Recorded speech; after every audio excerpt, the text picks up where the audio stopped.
Bitawan mo ako! Kunin mo na lahat ng pera ko! Huwag mo lang akong saktan! Wala ka nang magagawa. Akin ka.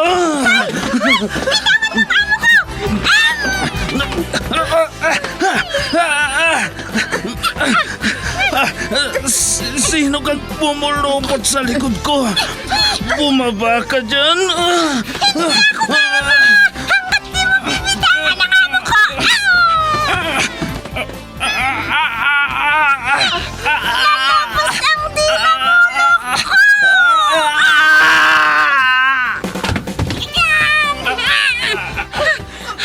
Ayan!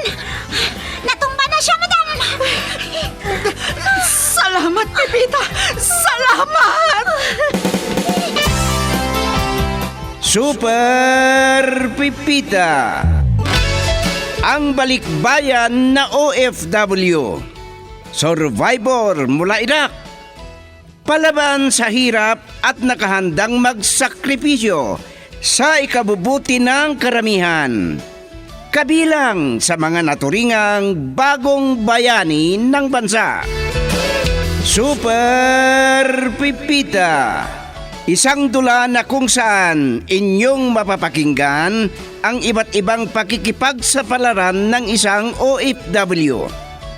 Super Pipita, mula sa Lovelet Artist and Talent Center Drama Productions, handog sa inyo ng #1 and most trusted radio network in the country, Bombo Radio Philippines. Basta Radio Bombo.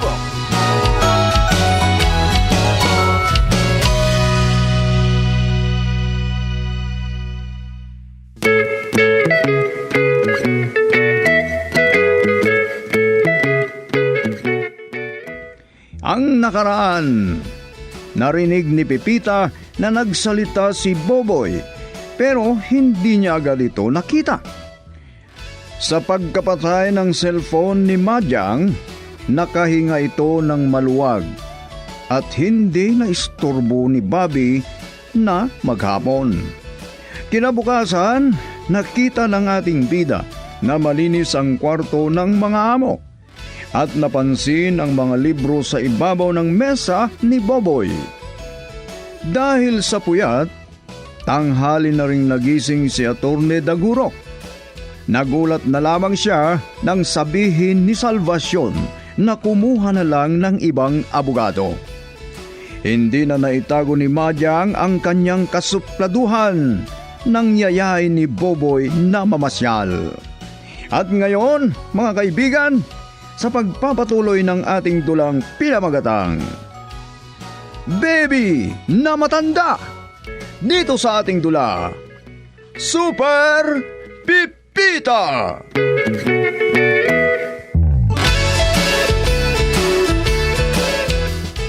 Nagising rin lang ako ng maaga. Mag-exercise na nga ako. Matagal na naman akong hindi nakapag-ensayo.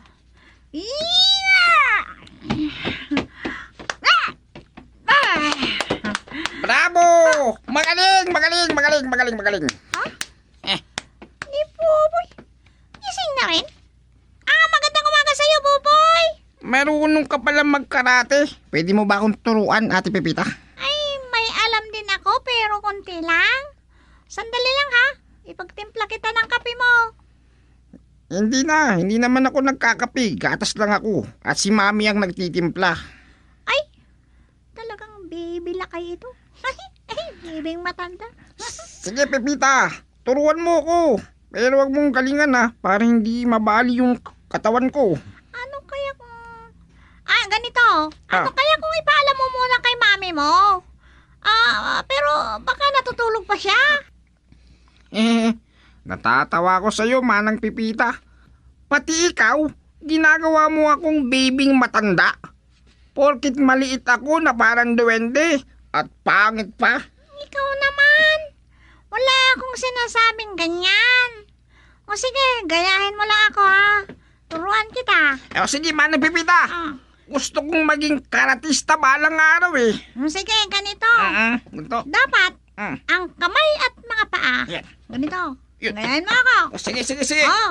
Ganito ba? Ganito? Oo, sige. Oh, yeah. Oh, Yeah. sandali, maghantay ka. Ano Ay. ba?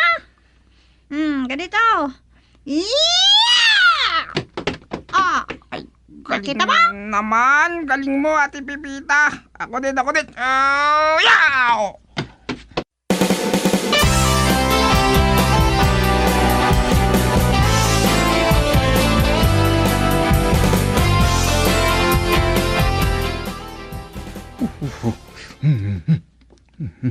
Bakit giniginawa ko? Umulan ba? Sabay pala ang aircon at electric fan na nakaswitch. Makabangon na nga. At makapagkape. Daddy? Madyang. Sabay pa tayong lumabas sa ating mga kwarto. Ayaw ko pa sanang bumangon. Kaya lang, nanaginip ako. Nakasuot daw ng barong si Buboy. Ano? Kawahan sana ang kanyang kaluluwa. Anong sinabi niyo, Daddy? Di ba napanaginipan mong patay na si Boboy? Nakasuot ng barong na puti. Ano ba yung sinasabi niyo? Nakasuot lang ng barong. Hindi ko napanaginipan na patay na. Akala ko patay na. Pero alam mo, Manyang, kapag napanaginipan mo daw ang isang tao na patay na, mahaba ang kanyang buhay. Teka nga, bakit mo siya napanaginipan? Iniisip mo ba siya? Ha? Excuse me? Bakit ko naman siya iisipin? Sa anong dahilan?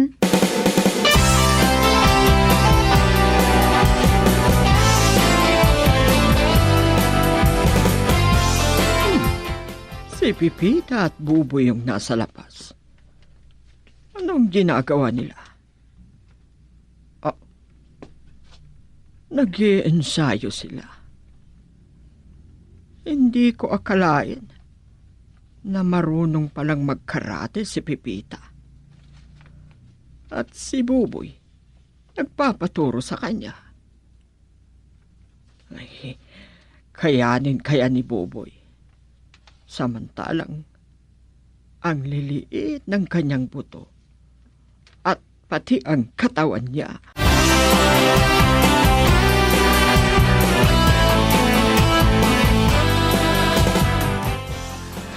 nakakapagod.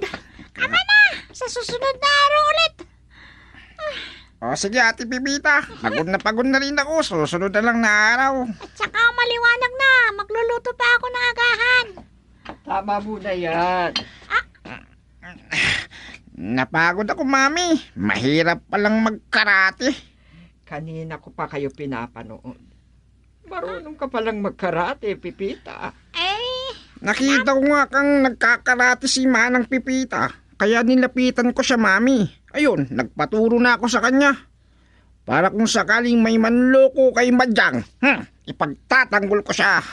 Maganda yung naisip mo, Boboy. Para ma-exercise yung katawan mo. Mabilis na natuto si Boboy, madam. Magaling ka kasi magturo, Manang Pipita eh.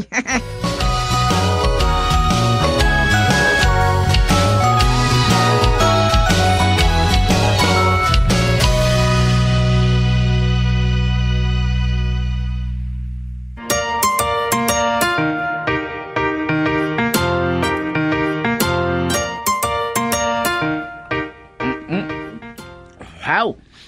Napeskuhan ako, Mami. Pagkatapos kong naligo. Ay, nakakapagod palang magkarate. Hindi ba sumakit ang katawan mo? Baka kailangang ipa-check up ka sa doktor. Mami naman, nakakaya kay Manang Pipita. Konting pagod lang, kailangan nang ipatingin sa doktor. Grabe naman kayo, Mami, ginagawa niya akong babing matanda. Hindi yan ang ibig sabihin ni mami mo. Ipinapadama lang sa iyo na mahal ka niya. Totoo yan, Pipita. Nag-iisang anak ko si Boboy, kaya mahal na mahal ko siya. Nag-iisa ng anak, pangit naman. ikaw naman. Lagi mong sinasabi, ganyan. Huwag mong malitin yung sarili mo. Totoo naman na maliit at pangit ako. Kaya ayaw sumama sa akin ni Madyang na mamasyal na kasama ako eh. Sige na, ubusin mo na yung gatas mo. Yang itlog at hotdog, hindi mo pa ginalaw. Tama na itong gatas. Busog na ako, Mami. Ay, mamaya aalis na ako.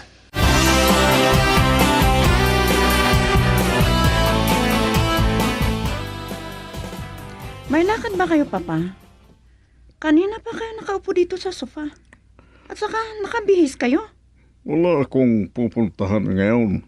Bakit kayo nakabihis? Anong masama doon? Para magmukha naman akong gwapo. Gwapo naman kayo dati. Ay, salamat anak. Ay, maalala ko nga pala si Boboy. Paano kung malaman niyang napanaginipan mo siya? Iniisip ko ngang asarin sa pamagitan ng aking napanaginipan. Yan ang sinasabi ko sa'yo. Imbes na magalit ka, makipag-asaran ka sa kanya. Huwag kang pikon. Kung hindi ikaw ang talo, gayahin mo ako. Hindi ka aalis ngayon, Daddy? Makikisabay ako sa'yo pagpunta mo sa opisina.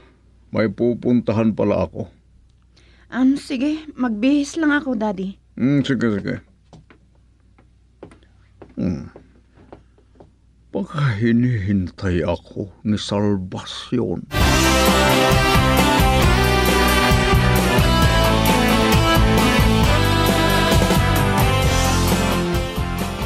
Hindi na ako tinawagan ni Attorney Daguro. Madaldal lang yata yun, pero wala sa gawa. Hindi na niya sabihin, para humanap na lang ako ng iba. Ay, maalala ko yung hinihingi niyang kapalit sa kanyang serbisyo. Tawagan ko nga si Pipita. Mamaya ko na lang pirma ng mga papeles na nasa aking mesa. Hello, madam? Anong ginagawa mo? Nililinis ko itong aking kwarto, madam. Galing ako sa kwarto ninyo at kwarto ni Buboy. Pero wala namang nakitang dumi doon. Oo, Pipita. Parang babae yun pagdating sa kalinisan. Small but terrible naman. Sabi nila sa wikang English. Nasaan siya? Uy, wala po ba dyan sa opisina niya? Umalis kanina, ha? Oo, ganun ba? Alam mo, matagal ko kayong pinanood habang nag-iinsayo kaninang umaga. Ang galing mo pala.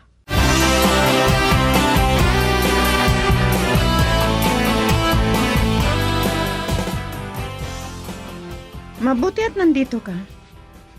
Alam mo, napanaginipan kita kagabi. Ibig sabihin, in love ka na sa akin, no? Honey, my love, susit o iro ko. Ganun ba? Mabuti kung ganun. Ayaw ko sanang sabihin sa'yo ito, ha? Baka kasi iba ang isipin mo. Napanaginipan kitang nakasuot ng barong. Ano? Pero ang sabi ni Daddy, mahaba daw ang buhay mo. Yun ang interpretasyon niya sa aking panaginip. Sinabi ko kasi sa kanyang napanaginipan ko tungkol sa'yo. Anong tungkol sa akin? Oh, inawakan mo pang yung tenga, ha? Maliit lang ang tinga ko, Madyang, so sweet honey, my love, irog. Napanaginipan mo ba akong patay na? Ay, hindi naman. Ang ibig sabihin niyan, loves na loves mo na ako. Baka ikakasal na tayo, honey, my love, sosit. Ano? Kasal? Ay, patawarin ka sana. Kahit kailan, ayoko sa'yo. Mag-ingat ka. Baka kainin mo yung mga sinasabi mo. Honey, my love, so sweet, o irog. O sige, alis na ako. Bye-bye.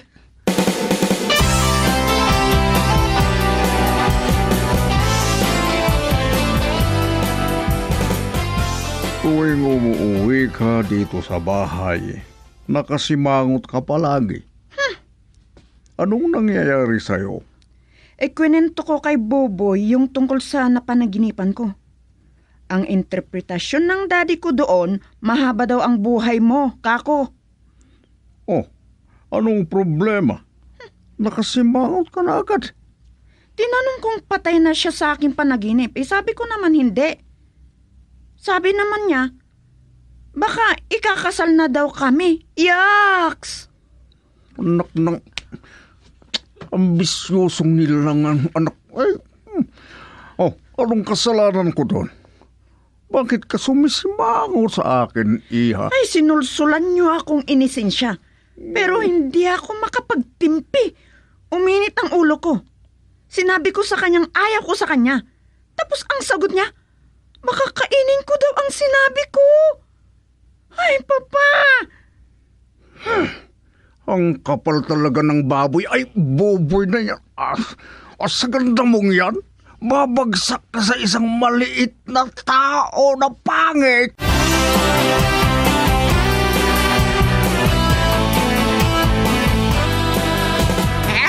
Oh, masaya ka ngayon, Boboy. May magandang balita ba? Talagang meron, Mami. Galing ako kay Madang Sosit Honey Malab o Irog.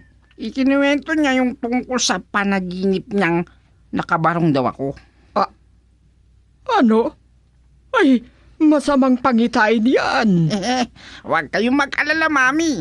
Kasi ang sabi ng daddy ni Madang, mahaba daw ang buhay ko. Ay, nako. Ninervyos ako. Relax lang kayo, Mami. Hindi naman ako napanaginipan na patay ni Madang eh. Kaya ang sabi ko, baka sa panaginip mong yon, ikakasal na tayo. Mabuti sana kung ganyahan. Teka.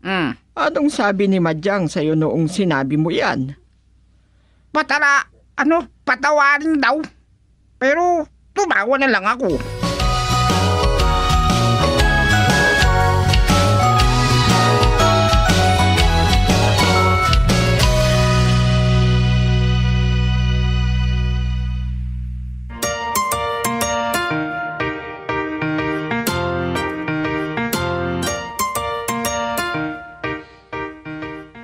Hello, Kamotaw! Naku, hindi pa ako natutulog. Hinihintay ko kasi si Buboy. Hindi pa kasi dumarating galing sa school.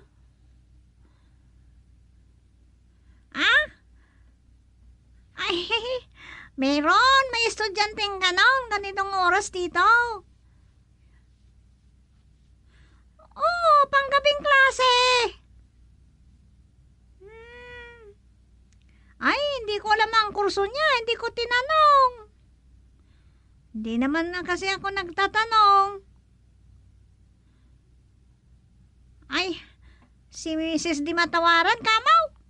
Ay, hindi pa kami nagkita. Oo, hindi pa kami nagkikita. Sabi niya, nandito sa city, sa syudad. Sabi ko naman, dito ako sa sentro.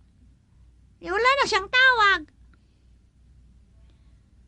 Ay, bahala siya kung makipagkita siya sa akin.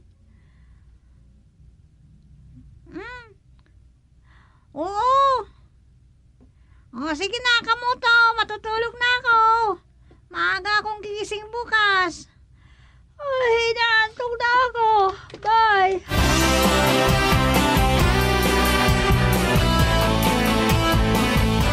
Yan ang gusto ko kay Buboy.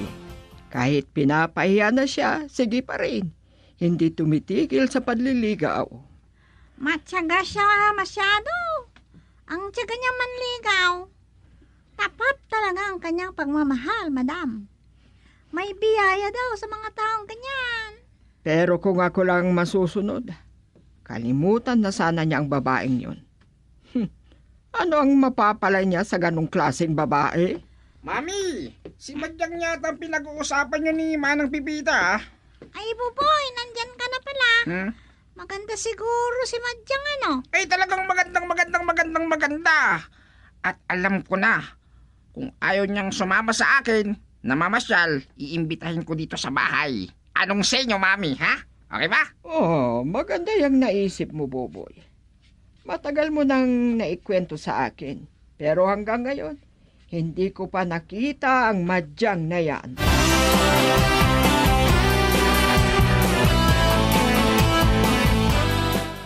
Oh, attorney.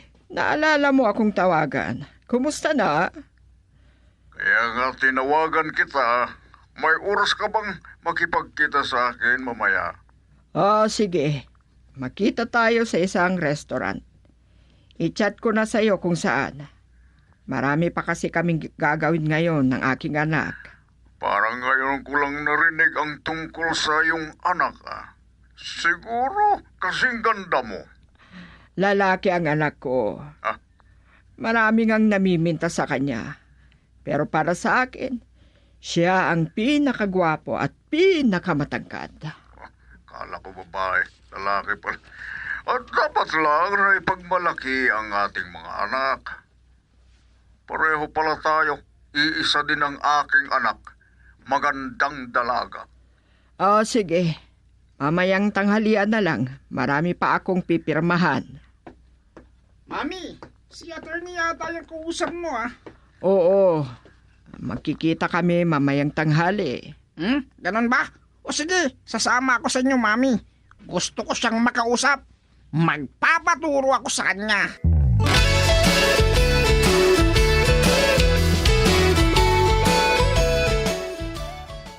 Mrs. Di Matawaran, hello? Hello? Nandito ako ngayon sa syudad. Ang ganda pala. Talagang maganda dito, madam. Pwede ba tayong magkita? Pwede naman po. Kaya lang, hindi ako makalabas. Kasi hindi ngayon ang araw ng day off ko. Hindi problema yan.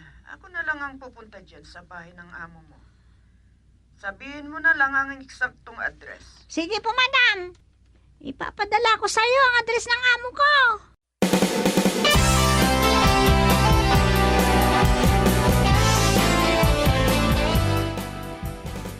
Muntik ko nang makalimutan ang napagkasunduhan namin ni Salvacion. Ang haba ng traffic. Parang gutom na ako. Baka naka-order na siya ng pagkain niya. Hindi na ako mahintay. Saan kaya ang mesa niya? Umalis na yata. Ayun pala. May kasama naman. Hindi ako pwedeng magkamali. Si Boboy. Huwag niyang sabihin na anak niya ang duwende na yon.